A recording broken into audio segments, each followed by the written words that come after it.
renascimento, que é um movimento que, como o nome diz, nascer de novo, né? Vem de renascer. Então, essa imagem aqui, a Afrodite de Sandro Botticelli, o nascimento de Afrodite, ela tem referências à mitologia grega, tem referências a uma tentativa de fazer uma pintura realista, mas também ao mesmo tempo humanizada, porque ela representa uma divindade na realidade humanizada, né, que é a Afrodite, a deusa do amor, da beleza feminina na antiga Grécia. Inclusive essa mulher que posou para Botticelli, ela posou em vários quadros para ele, em outros, inclusive a Sagração da Primavera, que é uma espécie de continuação desse quadro. A gente tem temáticas aqui ligadas, por exemplo, os ventos, né, que levam Afrodite para a beira da praia. Então, é um quadro que tem questões geométricas, de traço, questões temáticas muito impregnadas do espírito do Renascimento, né? Muito, como a gente vai ver ao longo dessa fala, traz muito indicativo dos elementos que caracterizam este movimento cultural, esse movimento que tem uma característica muito ampla, né? O Renascimento ele é um movimento cultural, político, filosófico e que nasce no contexto de grandes mudanças na Europa, né? A gente tem aqui uma igreja em ruínas, porque de fato o poder da igreja, como vocês viram nos assuntos anteriores, estava sendo questionado.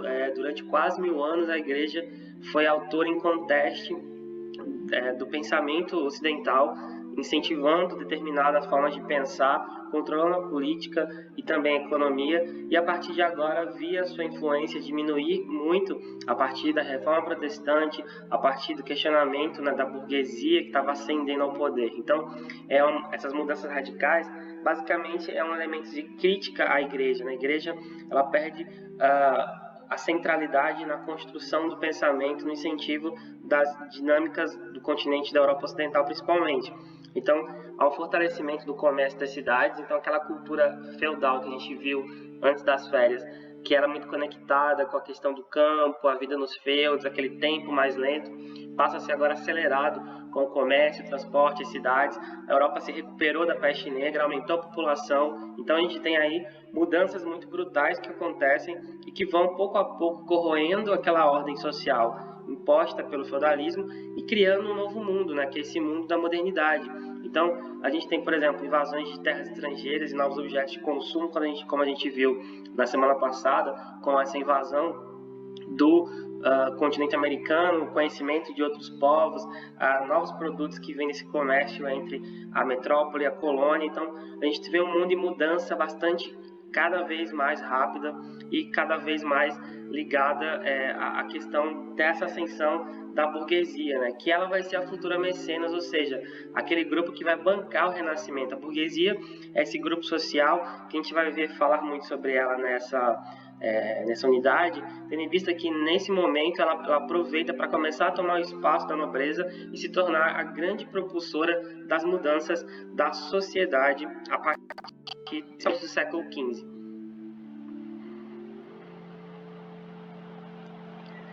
Então, onde é que esse renascimento ele começa? Basicamente, ele tem várias regiões de influência, né, ao longo do tempo, mas ele começa a ser pincelado, interessantemente, no local onde a Igreja Católica tinha o seu predomínio, né? A gente tem aí o mapa da Itália no século XV, né, que não é a Itália na realidade, porque a Itália ela só surge como país no século XIX.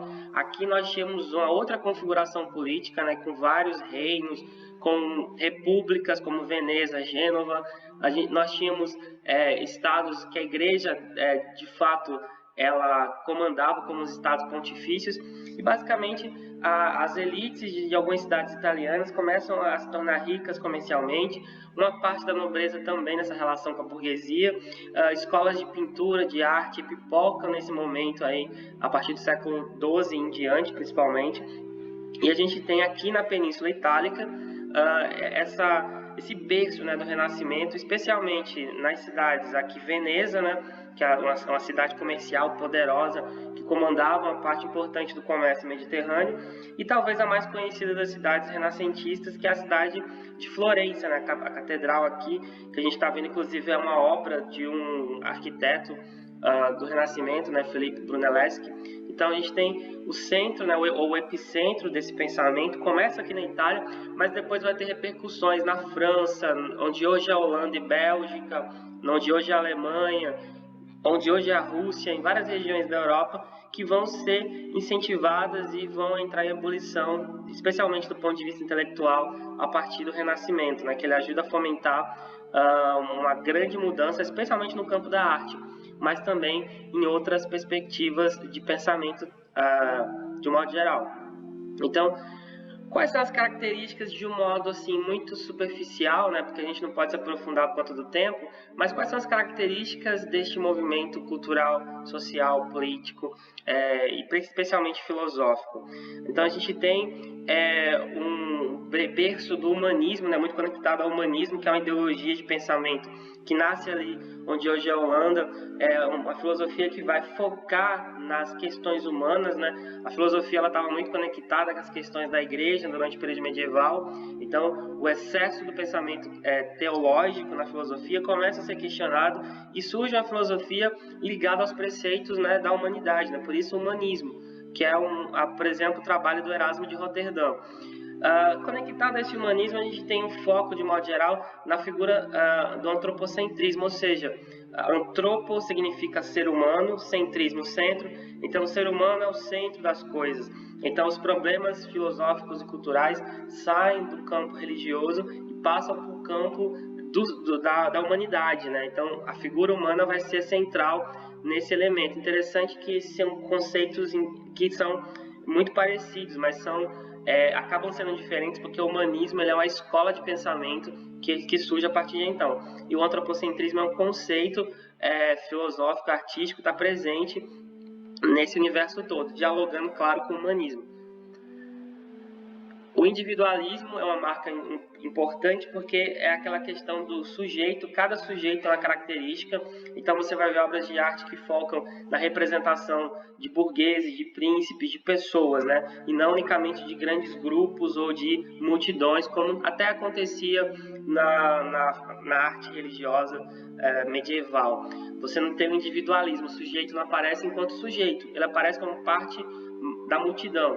Aqui não, aqui o sujeito vai ganhar rosto, vai ganhar identidade e vai ganhar protagonismo, né? O individualismo vai ser uma marca muito importante desse contexto todo. A gente vai ter um apego à antiguidade, né? Os temas de Grécia e de Roma vão ser relidos a partir de outras perspectivas. A igreja também era ligada na sua filosofia à Grécia Antiga e à Roma Antiga, principalmente Grécia. Mas o Renascimento vai ter outra perspectiva em relação à antiguidade, exatamente focando nessas características da representação humana na arte, das questões que misturam divino e humano. Então a gente tem um apego à filosofia da antiguidade que vai ser relida e, por exemplo, a arte clássica, né, os artistas romanos e gregos da antiguidade vão ser usados como modelo na construção das obras de arte.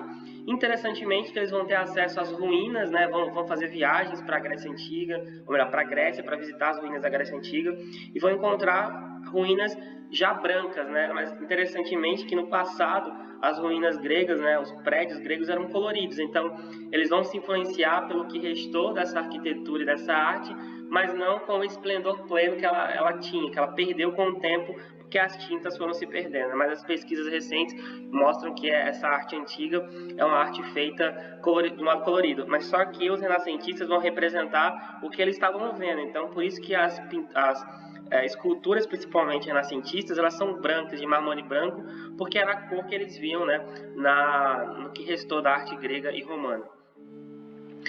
A gente vai ter um elemento universalismo no sentido de que é encontrar elementos em comum entre as pessoas. Veja que tem um certo paradoxo entre individualismo e universalismo aqui. Mas universalismo significa que buscar valores em comum, né? Buscar valores que agreguem, buscar valores humanizados, valores que tragam um consenso social de alguma maneira, né? Então temas vão ser temas gerais, focados, né, no modo como eles representam o campo da arte. E, por fim, o cientificismo, né? A arte renascentista, o pensamento renascentista vai ser feito nesse esboço inicial que é o pensamento científico.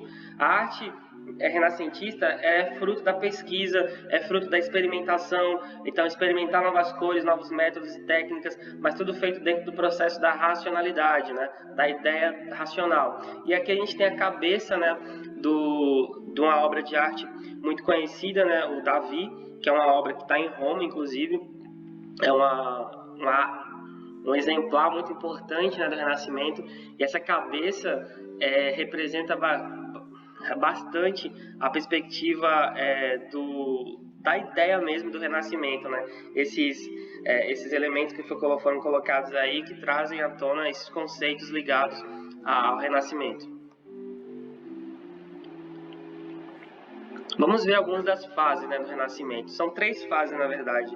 O que a gente chama de Trecento, né? Lá em cima tem a figura do Giotto, né? Um quadro do Giotto, que foi o centro em Florença, né? Uma cidade da Península Itálica.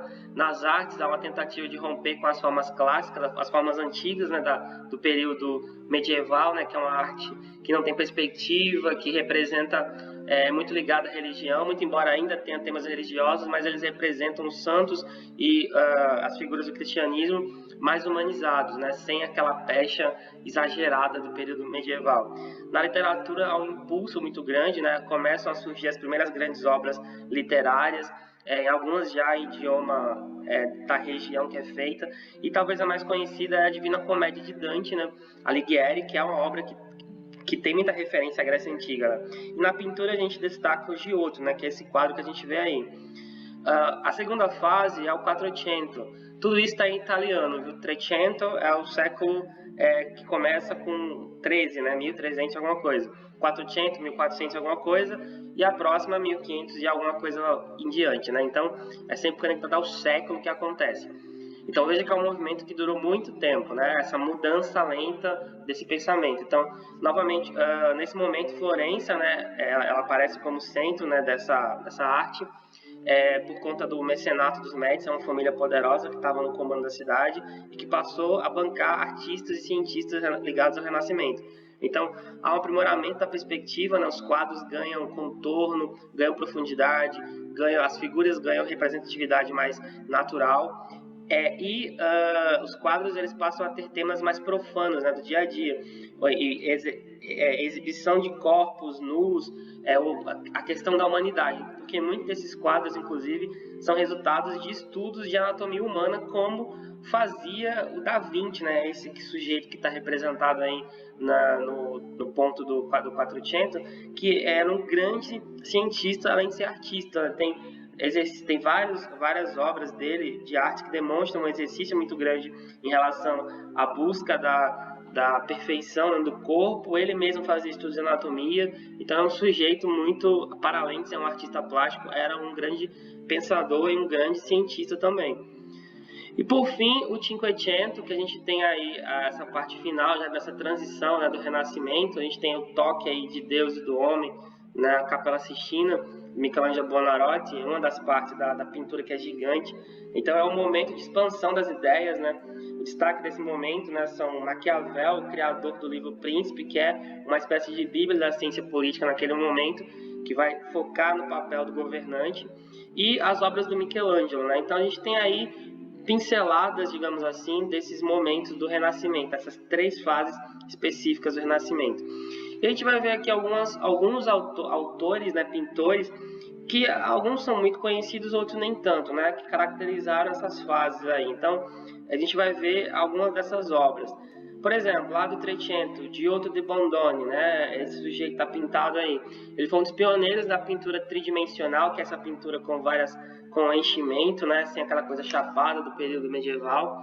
As figuras tinham aparência comum, né, eram figuras que posavam para ele, e ele dava ali um contorno no quadro das pessoas, um quadro posado, né, mas as pessoas posavam como figuras da história, especialmente figuras religiosas. E as obras mais conhecidas dele são O Beijo de Judas e A Lamentação, né, que são quadros de tema religioso. Um outro nome do Renascimento, já mais adiante, Felipe Brunelleschi, ele é um arquiteto, né, e ele retomou muitas das perspectivas dos gregos e romanos na arquitetura. E ele é considerado um dos primeiros arquitetos modernos. Por exemplo, a gente viu a imagem de Florença lá no começo, aquele domo a figura do domo na arquitetura tinha sumido durante o período medieval. Ele retorna com isso da arquitetura romana, que tinha uma tradição de fazer grandes domos, né, que são cúpulas arredondadas, e ele retoma isso e vai colocar isso lá na basílica que ele faz em o teto, né, lá em Florença. Ele, no caso, a igreja de Santa Maria del Fiore. E ele tem várias obras, como a Basílica dos Inocentes e o Palácio Pitti. Ele até hoje é estudado nos cursos de arquitetura. É o nome que você estuda até hoje pela importância da obra dele. Uma pessoa pouco conhecida, que é uma pintora muito importante, né, já do final do Renascimento, né, a Artemisia Gentileschi, é uma das primeiras mulheres a entrar na Academia de Florença, uma academia tradicional do Renascimento. Ela tinha uma obra baseada no contraste, né, do claro e escuro, né, ou como chama no Renascimento, chiaro escuro, né, em italiano. E ela foi conhecida por fazer várias obras, ela mesma se pintando, como essa que a gente está vendo aí, mas também de figuras femininas, né? Então ela é uma pintora que tem sido redescoberta hoje pelas pesquisadoras da arte, a partir da perspectiva do feminismo, que estão dando espaço para figuras da arte que não tinham muito espaço, porque a gente costuma olhar para o passado da arte e só ver homens pintando, mas sim, haviam muitas mulheres que participavam, que pintavam, inclusive até companheiras de muitos pintores que tiveram obras importantes e acabaram não sendo muito conhecidas, né? Então a Artemisia Gentileschi é uma figura importantíssima também, já do final do Renascimento. E um bem conhecido, né? A gente tem aqui o Da Vinci, já foi citado no caso, né? Mais do que o pintor, o intelectual. A pintura dele é caracterizada pelo realismo, né? Com uso de técnicas apuradas como o uso de cálculos, figuras geométricas nas obras. Você vai ver muita presença implícita ali de triângulos, retângulos, círculos, porque as obras na realidade são resultados de estudos, né? Inclusive eu vi uma grande exposição dele recentemente em São Paulo, não das obras originais, né, mas uma exposição mais imagética e de som no Museu da Imagem do Som. No começo do ano, inclusive, eu fui e você vê muitas das invenções, porque ele também foi um grande inventor, né? Protótipos de máquinas voadoras, de armas. Então ele teve vários experimentos que ele deixou, né, em cadernos esboçados. Algumas ele fez, especialmente armas de fogo, né, metralhadoras, né, canhões, e era um grande pintor, mas também um grande inventor. E a gente vai ver aqui algumas dessas obras, né? A gente está vendo aqui um passeio pelo teto da Capela Sistina, né? Ele foi digitalizado, claro, né? E aí criou essa imagem. A gente está vendo várias partes, né? O teto todo tem histórias da Bíblia, né? Desde a criação do homem até o juízo final, que fica no altar. Então, uma das obras mais importantes de Michelangelo Buonarroti. E a gente vai ver algumas dessas obras do Renascimento, tá? Então a gente falou do Giotto. Aqui está o Beijo de Judas, né, do Giotto, que é um quadro que mostra aí um episódio bíblico, né, da traição iniciada, né? Veja as cores bastante fortes, já tem uma perspectiva tridimensional presente, apesar de ainda estar naquela transição da arte medieval. É um quadro ali do século XIII, né, já esboçando as características que o Renascimento vai trazer. Esse é um dos meus quadros favoritos, né, do Rafael Sanzio, outro pintor muito conhecido do Renascimento, que é a Escola de Atenas, né, que mostra aí a divisão do mundo entre Platão e Aristóteles, né, os dois modelos de filosofia que regem o pensamento ocidental de origem grega. A gente tem aí na parte de baixo vários alunos das escolas, né, de pensamento. É interessante que eles usaram figuras do dia a dia, pintores, prostitutas, pessoas comuns. Era muito comum os renascentistas usarem pessoas comuns para posar para eles fazerem seus quadros, né? Então, você tem aí referências a amigos, a outros pintores, enfim. E imagina o quanto de tempo não levava, meses inclusive, para fazer um quadro desse tão complexo, né? E se observar, né, a gente tem um caminho aí, no meio, de um lado você tem os filósofos ligados à tradição do Aristóteles, do outro do Platão. E essa parte arredondada é como se fosse uma representação de uma cabeça, né, mostrando exatamente a existência dos dois hemisférios. No caso do cérebro, né, o hemisfério ocidental e o hemisfério oriental. Então, veja que na própria pintura tem uma perspectiva científica presente. Está falando de filosofia, mas está fazendo alusão também à anatomia humana, né, na questão da cabeça, a questão do cérebro, a presença desses dois hemisférios de pensamento distintos, né? Um mais racional, o outro mais irracional. emotivo, no caso. Aqui é um retrato, né, do Giovanni Bellini, né? Na verdade, o nome do quadro é Retrato do Doge, que é o governante de Gênova, Veneza, no caso, o Leonardo Loredano, é um quadro do Giovanni Bellini. Veja a representação, né? Aqui está muito presente a ideia do individualismo, né? Ou seja, o sujeito, né, ele está muito bem visto, está representado, está presente na figura dele, um homem de poder.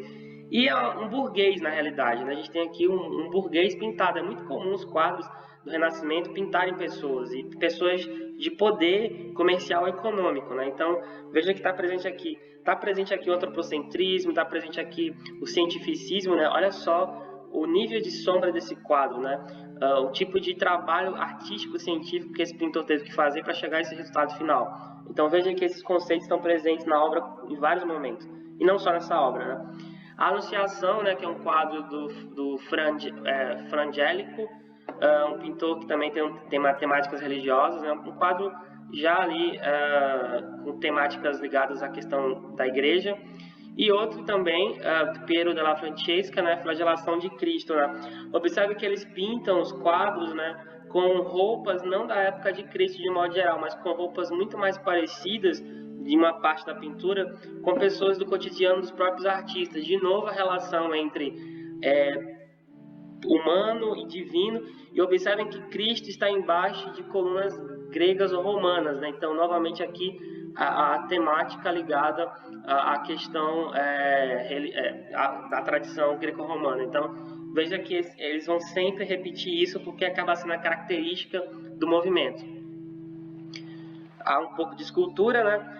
A Piedade, né, que é do Michelangelo Buonarroti. Olha o trabalho disso no mármore, né? Imagina como esse artista gastou tempo, foi paciente, usou a inteligência dele para fazer essa escultura. Obviamente que é resultado de vários estudos que ele fez em formato menor, desenhando, depois lapidando em uma pedra menor para chegar a esse resultado, né? Então, nunca que ele vai pegar a pedra bruta e trabalhar ela de cara, não. Tem todo um processo de estudo que até hoje os pintores e artistas plásticos fazem, né? Pode perguntar à professora Marcela, ela não vai me deixar mentir. Então, a arte, ela é muito mais um processo racional de saber que tinta se mistura para datar o corpo, que tipo de pincelada, que tipo de ângulo utilizar. Então, o Renascimento ele traz a técnica do ponto de vista racional para constituir a arte e representar a realidade. E aí a gente vê um resultado como esse, né, na escultura do Michelangelo Buonarroti, e também aqui numa escultura pequena, inclusive, né, não é uma escultura grande, essa daqui, o David Donatello, que é uma outra escultura muito conhecida do Renascimento, né?